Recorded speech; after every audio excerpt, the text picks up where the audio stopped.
Selamat datang di acara Petua Yopi, penegak peraturan daerah, ngobrol pintar dan inspiratif.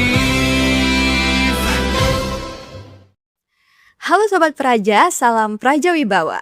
Om Swastiastu, Assalamualaikum warahmatullahi wabarakatuh. Salam sejahtera bagi kita semua. Shalom, nama budaya, salam kebajikan. Selamat datang pada podcast Petuah Ngopi, penegak peraturan daerah, ngobrol pintar dan inspiratif. Bersama saya tentunya Ketut Francisca Septiari, bisa dipanggil Francisca. Dan hari ini saya juga tidak sendiri, saya ditemani oleh narasumber yang sangat luar biasa. Mari kita sapa bersama-sama Ibu Nyonya Wardani Sujidra. Ya, Om Swastiastu, Om Ibu. Swastiastu. Bagaimana kabarnya hari ini, Ibu? Baik, luar biasa. Inge, ya, setengah harus selalu dalam keadaan sehat walafiat, nggak, Ibu? Baik. Inge, saya juga mau mengucapkan selamat ulang tahun nih, Ibu. Terima kasih Inge, ya, setengah panjang umur, sehat selalu, dilancarkan, mudahkan segala hal urusannya. dan bahagia. Inge, pasti. Oke. Sobat Praja di rumah, beliau merupakan Ibu Bupati Kabupaten Buleleng, sekaligus menjadi Ketua Tim Pembina Posyandu, sekaligus juga menjadi tim penggerak PKK dan Duta PSBS nih Ibu. Oke, luar biasa sekali Ibu. Terima kasih sudah meluangkan waktunya hari ini. Merupakan suatu hal yang sangat luar biasa bagi saya Ibu, karena bisa berbincang-bincang dengan Ibu hari ini. Terima kasih. Hingga Ibu dan Sobat Praja di rumah, jadi tema yang akan kita bahas pada hari ini adalah peran perempuan di era kekinian dalam menunjang Buleleng yang bersih dan tertib. Spesial untuk Hari Kartini nih Ibu. Nah, berbicara tentang Posyandu, kemudian juga PSBS dan juga PKK, mungkin sobat di rumah dan masyarakat Buleleng itu sering mendengar Ibu, tapi belum memahami apa sih sebenarnya program dari ketiga itu. Mungkin Ibu bisa dijelaskan sedikit ketiganya itu, mungkin dari yang Posyandu dulu ya. Bu ya, 6 SPM Posyandu, kemudian apa sih bedanya yang sebelumnya dengan yang sekarang, seperti Oke. itu Ibu. Terima kasih. Jadi saya Nyonya Sucidra pada saat ini menjabat secara ex officio adalah ketua tim para PKK, juga ketua daripada Posyandu dan PSBS ya, dibilangnya sih duta sampah gitu ya. Jadi kita ketahui sebagaimana Posyandu itu sebenarnya sudah kita jalankan dalam tahun-tahun, sekian tahun yang lalu, di mana tergabung dalam PKK. Tapi sekarang Posyandu sudah mempunyai wadah tersendiri, di mana Posyandu yang dulunya hanya melayani daripada kesehatan, sekarang Posyandu kita adalah Posyandu yang tergabung, jadi terreformasi menjadi Posyandu yang tergabung 6 SPM. Ya, jadi 6 SPM itu sendiri adalah gabungan daripada antara lain kesehatan, pendidikan, PU, Trantip, kemudian ada hal lain yang memang ada di 6 SPM tersebut.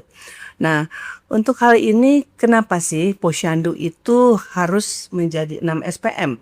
Tidak lain adalah Posyandu itu akan bisa melakukan transformasi dengan memenuhi hak-hak dasar masyarakat ataupun meningkatkan kualitas daripada pelayanan publik, sehingga tidak adanya satu pelayanan yang tidak terpenuhi di wilayah yang sama. Kemudian dengan dilaksanakan 6 SPM, masyarakat akan lebih merasakan manfaat daripada pelayanan masyarakat yang lebih komprehensif ya. Jadi Posyandu itu sekarang sudah lagi tidak bergerak hanya di kesehatan.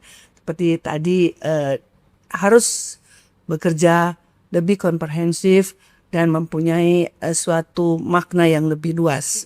Dan tidak lain untuk membantu atau melengkapi daripada program pemerintah itu sendiri, lama pemerintah Buleleng. Baik Ibu. Nah, Sobat Praja, jadi itu tadi Bu ya, untuk Posyandu bedanya itu yang dulunya mungkin hanya terfokus pada kesehatan, kini juga sudah terfokus atau diintegrasi menjadi 6 bidang di dalamnya Ibu ya. Nah, kalau untuk tim penggerak PKK itu seperti apa sih Ibu? Programnya seperti apa PKK itu? Mungkin bisa dijelaskan?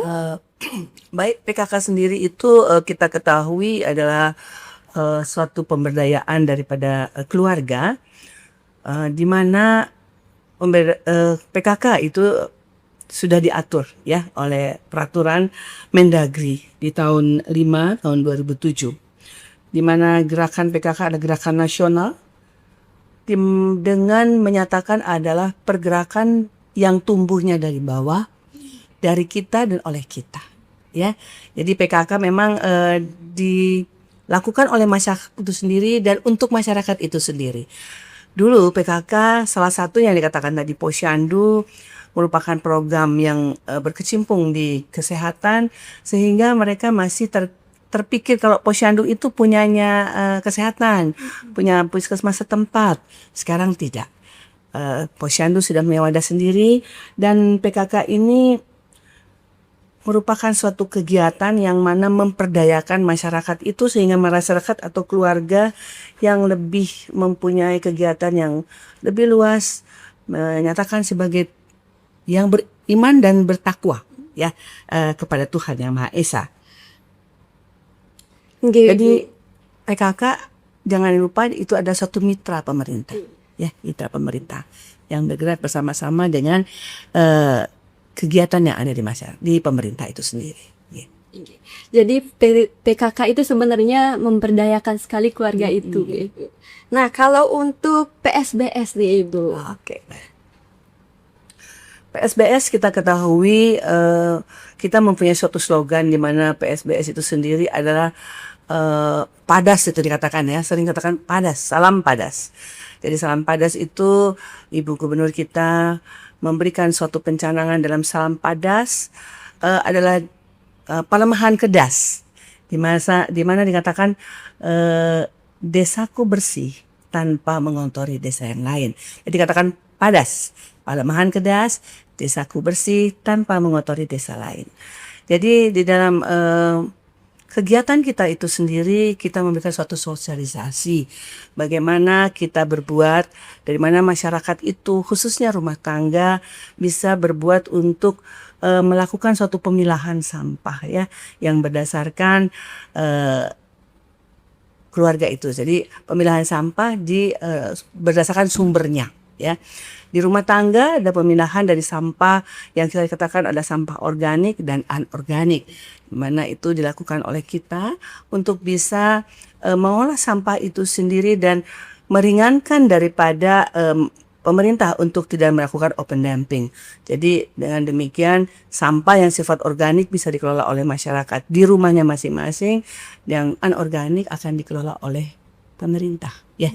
Jadi TPS 3R itu tidak lagi mengelola sampah organik, sudah harus mulai dipisahkan. Kalau nggak salah pemerintah Kabupaten Buleleng akan menutup ya. Bulan apa itu ya, saya akan ditutup. Jadi untuk PSBS itu kita harus melakukan yang 3R tadi, reuse, dan recycle. Dimana nanti tujuannya adalah sampah itu tidak lagi ke TPA, tempat buangan air, biar tidak terjadi masalah seperti di Sulut. Ya. Iya. Menumpuk. Iya benar Bu. Menumpuk dan akhirnya itu menjadi petaka buat kita semua ya. Ya mungkin itu ya untuk sampah ya. Jadi ditekankan tidak lagi melakukan pembuangan sampah yang tidak terpilah di sumbernya, yaitu di masyarakat itu, di rumah tangga kita ya. Nah, itu Sobat Praja. Jadi sekarang Sobat Praja pasti sudah paham terkait PSBS ya Ibu. Nah, memang terkait sampah ini merupakan isu yang sangat sulit, kemudian juga menjadi perhatian dari pemerintah Kabupaten Buleleng ya Ibu. Ini terlihat pada perubahan Perda dari nomor 1 tahun 2013 ke Perda nomor 6 tahun 2018 tentang pengelolaan sampah itu. Ini juga merupakan tusi dari Satuan Polisi Pamong Praja Ibu untuk menegakkan peraturan daerah itu. Kemudian dari segi perempuan Ibu, dilihat dari perempuan khususnya ibu rumah tangga, ada tidak perannya terutama dalam pengelolaan sampah di tataran yang paling kecil kan Ibu, keluarga, bagaimana itu? Baik, terima kasih. Tentunya kita selalu dikatakan bahwa dalam fungsi ibu di rumah tangga tentu paling mudah adalah bagaimana kita membina keluarga kita, khususnya anak-anak kita, untuk bisa mengatur kehidupan mereka. Yang paling dasar adalah mengikuti bagaimana mereka bisa ya membuang sampahnya sesuai dengan ketentuan yang ada. Kita punya tempat sampah umpamanya dengan sampah plastik, sampah yang kertas dan sampah basah atau sampah ini.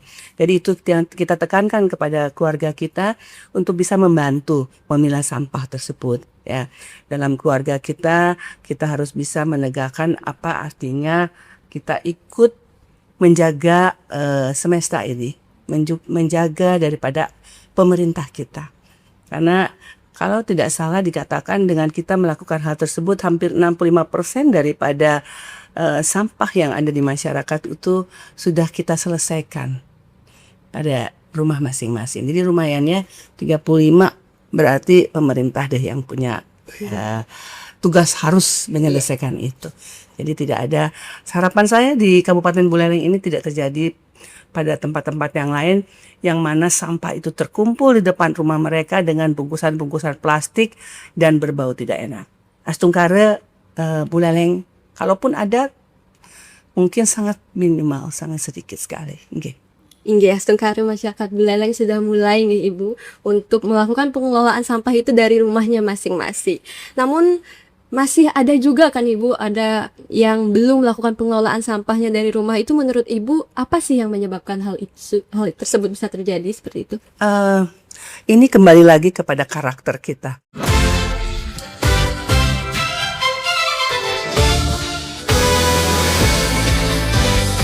Kemudian mereka tinggal membuang apa yang ada dalam rumahnya keluar, sementara pemerintah disuruhnya atau diharuskannya mengambil sampah tersebut. Ada penjagaan, pada saat pas ada penjagaan mereka tidak jadi membuang sampah. Tapi ketika mereka rasa itu tidak ada penjaga dan lengah, mereka akan membuang sampah itu. Pas kita mau datang mungkin mereka bersih-bersih, tapi kalau kita datang ke tempat yang lebih tersembunyi akan terlihatlah sampah itu menumpuk di sana. Ya.